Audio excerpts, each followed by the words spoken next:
રાજસ્થાનનો વિખૂટો પડી ગયેલો પરિવાર ફરી પાછો એક થયો છે। રાજસ્થાનના અજમેર જિલ્લાનો યુવાન બલવીર પૂંજ બમરૂ ઉંમર વર્ષ 21 ગુમ થતા પરિવારજનો રડી રડીને દિવસો પસાર કરી રહ્યા હતા। તેને શોધવા પરિવારના દરેક સભ્યો જ્યાં સમાચાર પ્રાપ્ત થાય ત્યાં પહોંચી જઈ તેની શોધ ચલાવતા 2 વર્ષ આમ જ વીત્યા હતા। પરિવાર ત્યારે વેરવિખેર થઈ ગયો હતો। 2 વર્ષ પછી તે રખડતો ભટકતો સોમનાથના નિરાધારનો આધાર આશ્રમે પહોંચ્યો હતો। ત્યાંના સંચાલકોએ તેને સારી સારવાર કરાવી હતી। માનવજ્યોતના સામાજિક કાર્યકર તે આશ્રમની મુલાકાતે ગયા હતા ત્યારે તેને સાથે તેડી આવ્યા। માનવજ્યોત સંસ્થા ભુજ સંચાલિત રામદેવ સેવાશ્રમ પાલારા મધ્યે આશ્રય આપ્યું।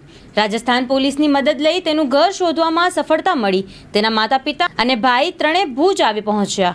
2 વર્ષ પછી બલવીરનું પરિવારજનો સાથે મિલન થતાં ભાવુક દ્રશ્યો સર્જાયા હતા। પરિવારની મુશ્કેલીઓનો અંત આવ્યો। વેરવિખેર થઈ ગયેલો પરિવાર ફરી પાછો એક થયો છે અને પરિવારમાં ખુશી છવાઈ ગઈ છે।